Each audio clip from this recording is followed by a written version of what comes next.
Salam sahabat vokasi di seluruh Indonesia. Berjumpa bersama saya Junaidi, Kepala SMK Negeri 1 Rambang Dangku, Kabupaten Muara Enim, Sumatera Selatan. Sekolah yang saya pimpin berada di daerah transmigrasi yang mayoritas penduduknya adalah petani karet. Tepatnya di Desa Air Limau yang merupakan perbatasan Kabupaten Muara Enim dan Prabu Muli.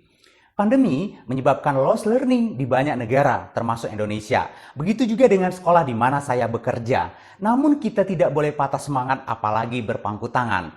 Kita harus terus mengembangkan pendidikan vokasi sesuai dengan kapasitas kita masing-masing. Dalam mengatasi permasalahan yang muncul sebagai dampak dari pandemi, saya merancang terobosan baru untuk mengembangkan pendidikan dan pelatihan vokasi, terutama saat ini ketika pembelajaran tatap muka terbatas mulai dibuka sehingga lost learning dapat diminimalisasi.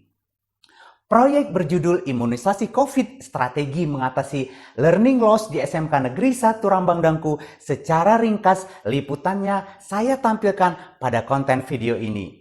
Imunisasi COVID adalah akronim dari improvisasi, unit produksi, apresiasi, konten video, iringi, dan dampingi.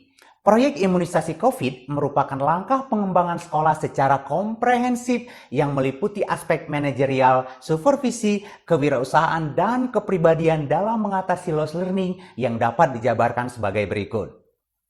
Improvisasi atau pengembangan lingkungan fisik, yaitu fisik dan emosional, bertujuan membangkitkan motivasi dan menggali potensi diri peserta didik. Saya memberdayakan segala kemampuan dalam membenahi lingkungan fisik sebelum dan selama PTMT dan pembelajaran new normal. Saya memanfaatkan fasilitas pemerintah pusat dan daerah maupun bantuan CSR dan stakeholder guna mewujudkan pembangunan fisik yang bernuansa lingkungan kerja dalam rangka percepatan mengatasi lost learning.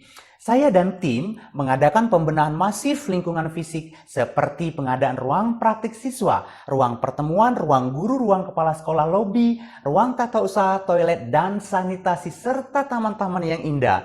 Sentuhan inovasi lingkungan emosionalnya adalah peserta didik diajak belajar dengan strategi yang lebih menyenangkan, belajar sambil bermain, atau mengintegrasikan unsur seni, musik, dan lagu, atau hal lainnya selama proses belajar. Yang kedua, kami segera mendirikan unit produksi yang langsung saya bina, karena sebelumnya saya telah mendapatkan pelatihan CEO. Inovasi yang kami kembangkan saat pandemi dan PTMT pada unit produksi adalah mendirikan bengkel sepeda motor dan program siswa magang sekolah atau SMS. SMS dilaksanakan secara berkala dan berkelanjutan sampai hari ini dengan menjadwalkan seluruh peserta didik seolah-olah mereka sedang bekerja di lapangan sesuai dengan kompetensinya masing-masing. Yang ketiga adalah apresiasi, yaitu penghargaan kepada peserta didik dan guru secara berkala dalam rangka memotivasi mereka. Penghargaan berupa sertifikat kebaikan atau bintang kelas bagi peserta didik yang melakukan berbagai kebaikan di luar prestasi akademik, yaitu mereka mengimplementasikan nilai-nilai moral dan karakter. Begitu juga dengan para guru yang berkinerja terbaik. Penghargaan ini merupakan inovasi terbaru dari kami di SMK Negeri 1 Rambang Dangku seperti halnya yang dilakukan di berbagai perusahaan besar. Yang keempat adalah konten video. Nah, ini merupakan motivasi dan inovasi di bidang digitalisasi belajar dan kewirausahaan. Dalam 3 bulan ini, lebih dari 25 konten video telah diupload di YouTube dan menjadi pilihan pengayaan motivasi dan pengembangan personality peserta didik dan guru. Jadi saat keterbatasan pertemuan tatap muka, konten ini menjadi alternatif dalam membina peserta didik. Selain itu, saya juga sudah menulis beberapa buku tentang pendidikan yang ada di vokasi. Alhamdulillah, buku ini telah diterbitkan dan mencapai penjualan bestseller. Bagi saya, guru dan peserta didik tidak perlu dipaksa menulis, tetapi jadilah role model sebagai penulis karena contoh konkret yang direpresentasikan oleh kepala sekolah lebih nyaring suaranya daripada nasihat yang bertumpuk. Dampaknya pun luar biasa karena beberapa guru dan peserta didik sudah menghasilkan buku karya sastra yang sedang proses editing dan akan segera diterbitkan.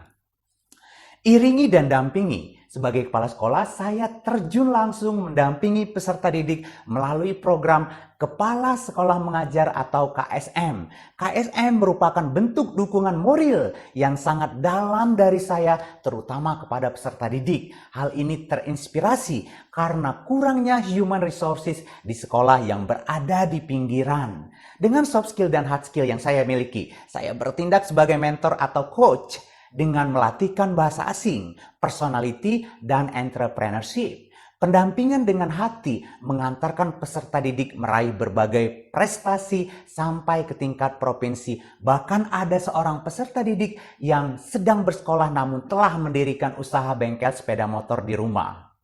Beberapa indikator dapat dilihat dari keberhasilan proyek imunisasi COVID yang sederhana dan mudah diterapkan di sekolah manapun. Peserta didik mulai menunjukkan karakter yang lebih baik dan semakin termotivasi. Sehingga banyak di antara mereka yang meraih sertifikat kebaikan atau bintang kelas juga lahir prestasi dengan menjadi juara di beberapa lomba tingkat kabupaten maupun provinsi. Begitu juga dengan guru yang semakin berdedikasi dan menggunakan berbagai variasi dalam proses belajar. Proyek imunisasi COVID akan terus dikembangkan sesuai dengan kebutuhan peserta didik. Dan sebagai langkah awal, kami telah melaksanakan diseminasi proyek imunisasi COVID ke beberapa sekolah terdekat yang meliputi SMK, SMA, dan SMP. Mari pulihkan learning loss dengan terobosan yang memberikan dampak signifikan dan positif sebagai upaya mencerdaskan generasi masa depan. Ayo bergerak dengan hati, pulihkan pendidikan kita, SMK bisa.